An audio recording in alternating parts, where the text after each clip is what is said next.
Seja muito bem-vindo a mais um episódio no Cientista de Boteco, o espaço onde a ciência e a cachaça vira assunto todos os dias.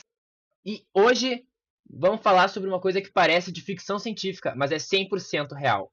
Micro-organismos na indústria, mais especificamente algumas bactérias que produzem bioplásticos. Vamos combinar, né, gente? O plástico está em tudo. É impossível imaginar nosso dia a dia sem ele. É verdade, mas com toda essa praticidade vem um baita de um problema. A gente já sabe o quanto que o plástico é prejudicial para o meio ambiente, né? A gente ouve quase todo dia. O plástico demora séculos para se decompor, os microplásticos estão em todo lugar. Isso afeta todo tipo de ser vivo, inclusive a gente. E a pergunta que fica é: tem algo que a gente consegue fazer a respeito? Porque a redução de plástico até existe com materiais biodegradáveis, mas a verdade é que eles ainda não substituem tudo com eficiência. E o plástico, ele já está tão integrado na nossa vida que mudar tudo de uma vez não é nada fácil. Mas se a gente não precisasse mudar o material em si, e sim a forma como ele é feito? Ah, muito bem, Fred. É aí que entram os micro-organismos. Pesquisas recentes mostraram uma substância chamada PHA, ou polihidroxialcanoato. O PHA é um biopolímero produzido por algumas bactérias, como a Ralstonia eutropha e a Cupriavidus necator. Bah, e elas produzem esse tipo de bioplástico em condição muito específica, quando estão num ambiente com muito carbono e com pouco nitrogênio, fósforo ou oxigênio. Ou seja, quando elas passam por um estresse nutricional, elas começam a acumular o pH como se fosse uma reserva de energia. Alguma coisa parecida com a nossa gordura, sabia? E esse material, o melhor de tudo é que ele pode ser extraído das bactérias e pode ser processado industrialmente. E o resultado é incrível. Um plástico com aparência e função semelhante ao convencional comum, mas que é completamente biodegradável. E ele se compõe em questão de semanas no ambiente, sem gerar microplástico ou qualquer resíduo tóxico.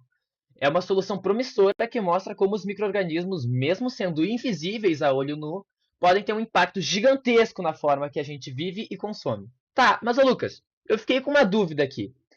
Esse PHA que a gente estava falando aqui, dá para usar com o quê? Só embalagem? Só, assim, brinquedinho? Como é que funciona? Não, o PHA ele é super versátil. A gente consegue usar em copos, em talheres, em sacolas, em frascos, mas e também em coisas muito mais complexas, assim como filamento para impressora 3D, peça de carro e até suturas médicas, porque ele é biocompatível, o corpo aceita bem ele, sabe? Ele é muito completo, ele substitui o plástico e é até melhor, né? Cara, que legal, né? Pô, tem um monte de aplicação. Mas assim, se ele é tão bom, ele consegue usar em tanta coisa, por que que não tá em todo lugar já, assim? Seria fantástico ter esse tipo de coisa. Pô, Fred, é que assim, o principal problema dele hoje em dia é o custo, porque ainda assim, produzir plástico com as bactérias que a gente tem conhecimento hoje em dia é muito mais caro do que o feito em petróleo. Sem contar que a gente não tem a estrutura para ter ele em larga escala industrialmente produzindo plástico, sabe? Mas com mais pesquisa e demanda, provavelmente isso deve mudar. E rápido. A pressão ambiental está acelerando esses avanços. Pô, faz muito sentido na real, né? Esse negócio de preço aí faz com que fique muito difícil lidar com essas coisas, né? Sim, sim. Bom, mas a gente tem muito chão pela frente ainda. Tem o desafio do custo, da produção em escala, mas as pesquisas continuam avançando rápido. Pô, e quem sabe, num futuro muito próximo, o plástico de copinho, de escova de dente, pode ser feito por uma bactéria, né? É, talvez, né? Quem sabe?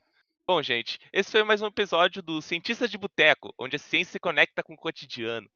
E se você curtiu, compartilha com alguém que também vai se surpreender com esse tipo de história para não perder os próximos episódios. Até a próxima! Até a próxima!